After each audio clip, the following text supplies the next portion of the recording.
L'industrie touristique connaît des moments difficiles au Nouveau-Brunswick depuis quelques années. Elle a besoin d'argent pour faire la promotion de ses établissements hôteliers.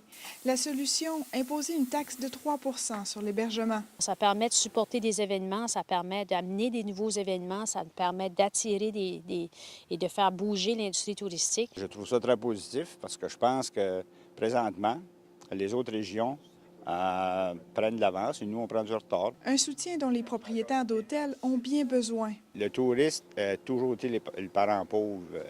La santé demande, l'éducation, le transport. Puis ce qui reste pour le touriste, c'est des miettes. À l'heure actuelle, les hôteliers peuvent imposer une taxe volontaire sur l'hébergement. Le problème, c'est qu'elle est non contrôlée. Résultat, les montants sont inéquitables d'une région à l'autre et certains en abusent. Il y a eu quand même des histoires au Nouveau-Brunswick ou à certains endroits où il y a des gens qui ont collecté la taxe d'hébergement et n'ont pas remis les fonds dans la cagnotte. Mais parce qu'il n'y a pas de projet de loi, il n'y a aucune façon là, d'encadrer, si vous voulez, ce fonctionnement-là. Bonjour. C'est pourquoi l'industrie touristique exhorte Frédéric Thune de réglementer cette façon de faire.